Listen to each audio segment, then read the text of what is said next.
వాళ్ళని వాళ్ళు మాత్రమే అనలైజ్ చేసుకోగలరు. ఒకవేళ అనలైజ్ చేసుకోలేకపోతున్నారు అనుకుందాం, వాళ్ళ థాట్ ప్రాసెస్ సరిపోలేదు అనుకుందాం, ఎక్స్పర్ట్ టీచర్ల దగ్గరికి వెళ్తే సీనియర్ టీచర్ల దగ్గరికి ఎవరి దగ్గరికి వెళ్ళినా సరే గైడ్ చేస్తాము. అలాంటి ఫెసిలిటీ ఉందా సార్? డెఫినెట్ గా ఉందమ్మా.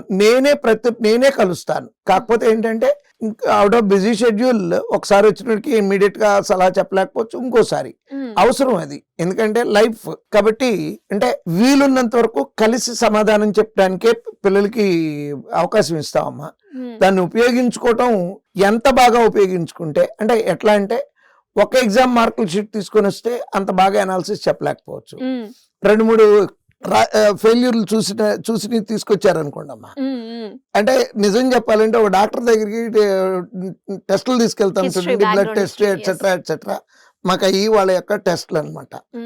ఆ మార్కులు చూస్తే క్రిస్టల్ క్లియర్ గా చెప్పగలుగుతాం. ఒక 5-10 సంవత్సరాల ఎక్స్పీరియన్స్ ఉన్న ఏ టీచర్ అయినా సరే, ఇదిగో నీకు ఇక్కడ ప్రాబ్లం, ఇక్కడ ప్రాబ్లం, ఇక్కడ ప్రాబ్లం, అది అంత చక్కగా analysis almost all branches will do it. Super sir. అది స్టూడెంట్ కి చాలా plus point. Yes. Next exam లో ఇలాంటి మిస్టేక్ చేయకుండా ఉండడానికి.